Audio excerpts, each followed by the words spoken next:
তোমরা যারা ফেসবুকে পোস্টার প্রেজেন্টেশন করতে চাও আমাদের গ্রুপে জয়েন করতে পারো। ফেসবুকে ক্লাস 6 to 9 পোস্টার প্রেজেন্টেশন লিখে সার্চ করলেই আমাদের গ্রুপ পেয়ে যাবে। আমাদের এই গ্রুপে জয়েন হয়ে তোমার ক্লাসের সকল বিষয়ের পোস্টার অন্য সবার সাথে শেয়ার করতে পারবে। আসসালামু আলাইকুম প্রিয় শিক্ষার্থীরা, কোর্সটিকায় আজকে আমি আলোচনা করব তোমাদের ইসলাম শিক্ষা চতুর্থ অধ্যায়ের 123 নম্বর পৃষ্ঠা নিয়ে। 123 নম্বর পৃষ্ঠায় তোমরা প্রতিফলন ডায়েরি লিখন এই কাজটি পাবে। এখানে আমরা আমাদের প্রতিফলন ডায়েরিতে একটি অনুশীলন কাজ লিখব। দেখো, বলা হয়েছে সমাজসেবামূলক কর্মকাণ্ডে আমি নিজেকে যেভাবে সম্পৃক্ত করতে পারি।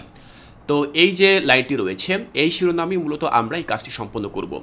বলা রয়েছে, উল্লেখিত শিরোনামের আলোকে তুমি নিজেকে যেভাবে সমাজসেবায় যুক্ত করবে তা শিক্ষকের নির্দেশনা মোতাবেক প্রকাশ করো। তো আমরা কিভাবে সমাজসেবা করতে পারি, নিজেকে কিভাবে সমাজসেবায় সম্পৃক্ত করতে পারি, সেই উপায়গুলোই মূলত আমরা উল্লেখ করব। তো চলো দেখে নিচ্ছি যে কিভাবে আমরা এই প্রতিফলন ডায়েরিটি লিখতে পারি। শিক্ষার্থীরা খেয়াল করো, আমি প্রশ্নের উত্তরটি ঠিক কীভাবে লিখেছি। প্রথমে উত্তর দিয়ে আমি একটু ভূমিকা লিখেছি, যেখানে আমি উল্লেখ করেছি আমাদের প্রত্যেকেরই সাধ্যমতো সমাজসেবামূলক কর্মকাণ্ডে এগিয়ে আসা উচিত। এতে সমাজের অবহেলিত ও পিছিয়ে পড়া মানুষেরা উপকৃত হবে। আমি বিভিন্ন উপায়ে নিজেকে সমাজসেবামূলক কর্মকাণ্ডে সম্পৃক্ত করতে পারি। এই উপায়গুলো নিচে সংক্ষেপে আলোচনা করা হলো। তো আমরা প্রথমে ঠিক এভাবে সূচনা করলাম আমাদের লেখাটা। তারপরে আমরা এমন কিছু উপায় এখানে উল্লেখ করব যে সকল উপায়গুলোর মধ্য দিয়ে মূলত আমরা বিভিন্ন প্রকার সমাজসেবামূলক কর্মকাণ্ডে নিজেদেরকে সম্পৃক্ত করতে পারি। দেখো, যার মধ্যে প্রথমটি হচ্ছে পথ শিশুদের খাবার দেওয়া। তো এটি আমরা কিভাবে করতে পারি? পথ শিশুরা প্রায় খাবারের অভাবে ভুগে থাকে, তারা পর্যাপ্ত খাবার পায় না, আর পেলেও তা স্বাস্থ্যসম্মত হয় না। তাই আমি বাসা থেকে স্বাস্থ্যসম্মত খাবার তৈরি করে সপ্তাহে অন্তত একদিন এসব পথ শিশুদের মধ্যে বিতরণ করতে পারি। তাহলে এই হচ্ছে মূলত প্রথম যে উপায়, সেই উপায়টি এটি আমি উল্লেখ করলাম। এরপর দেখো, 2 নম্বরে আমি লিখেছি শীত বস্ত্র বিতরণ করা। তো শীত বস্ত্র বিতরণ এটি আমি কিভাবে করতে পারি? দেখো, আমি লিখেছি আমি স্থানীয় দাতব্য প্রতিষ্ঠান বা আশ্রয় কেন্দ্রে স্বেচ্ছাসেবী হিসেবে কাজ করতে পারি। এখানে অন্যান্য স্বেচ্ছাসেবীদের সাথে একত্রিত হয়ে শীতের সময় অসহায়দের মাঝে শীতবস্ত্র বিতরণ করতে পারি। এতে প্রচণ্ড শীতের সময় তাদের কষ্ট কিছুটা হলেও লাঘব হবে। তাহলে 2 নম্বরে আমি উল্লেখ করলাম যে শীতবস্ত্র বিতরণ করব, এবং সেটি কিভাবে করব সেটিও কিন্তু আমি এখানে উল্লেখ করে দিয়েছি।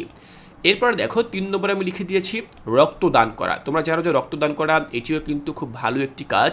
আমরা অনেক সময় অনেককে দেখে থাকি ব্লাড ডোনেট করতে, বা আমরাও করে থাকি। তো সেক্ষেত্রে দেখো সেটি কীভাবে করতে পারি? কাউকে রক্তদান করে সুস্থ করে তোলা একটি ভালো কাজ। বাংলাদেশের বিভিন্ন কেন্দ্রে রক্তদানের সুযোগ রয়েছে। আমি এখানে বিভিন্ন রোগীদের প্রতি 4 মাস পর পর রক্ত দিতে পারি। এতে অসুস্থ রোগীরা সুস্থ হয়ে উঠবে। পাশাপাশি আমি রক্তদানের প্রচারণার জন্য সচেতনতা বাড়াতে সাহায্য করতে পারি। তাহলে দেখো, 3 নম্বর এই কাজটি আমরা ঠিক এভাবে করতে পারি, এবং এর মধ্য দিয়েও কিন্তু আমি সমাজসেবায় নিজেকে জড়িত করতে পারি। এরপরে দেখো, আমি 4 নম্বরে লিখেছি যে বিশেষ চাহিদা সম্পন্ন মানুষদের সাহায্য করা। বিশেষ চাহিদা সম্পন্ন মানুষ বলতে তোমরা কি বুঝছো?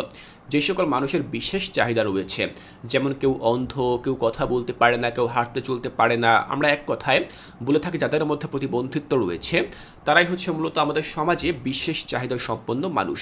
তো আমরা কিন্তু তাদেরকেও সাহায্য করতে পারি। কিভাবে? দেখো, বিশেষ চাহিদা সম্পন্ন মানুষেরা আমাদের সমাজেরই অংশ, তাই তাদের সেবায় এগিয়ে আসতে হবে। বিশেষ করে বিশেষ চাহিদা সম্পন্ন শিশুদের জন্য স্কুলে বা আফটার স্কুল প্রোগ্রামে স্বেচ্ছাসেবী হিসেবে কাজ করা যায়। পাশাপাশি বিশেষ চাহিদা সম্পন্ন মানুষদের জন্য তহবিল সংগ্রহ করতে পারি। এতে করে তাদের আরও অধিকতর সেবা প্রদান করা সম্ভব হবে। তাহলে শিক্ষার্থীরা, তোমরা দেখলে যে 4 নম্বরে আমরা ঠিক এভাবে লিখতে পারি। এরপর দেখো, 5 বলা রয়েছে নিরক্ষরদের শিক্ষাদান। তো আমরা কিন্তু নিরক্ষরদের শিক্ষাদানের মধ্য দিয়েও এই সমাজ সেবায় অংশগ্রহণ করতে পারি। সেটি কিভাবে? আমি স্থানীয় সাক্ষরতা প্রোগ্রামে স্বেচ্ছাসেবক হিসেবে কাজ করতে পারি, যেখানে আমি প্রাপ্তবয়স্কদের পড়তে শিখতে সাহায্য করব।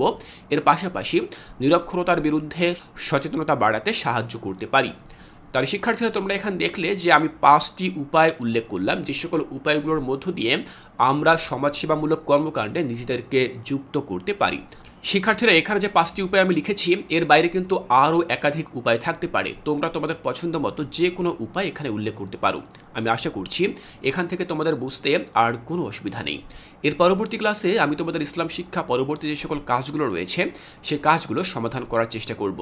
তাই কোর্সটিকায় এর পরবর্তী ক্লাসগুলো দেখার আমন্ত্রণ জানিয়ে আজকের এই ক্লাসটি এখানেই শেষ করছি।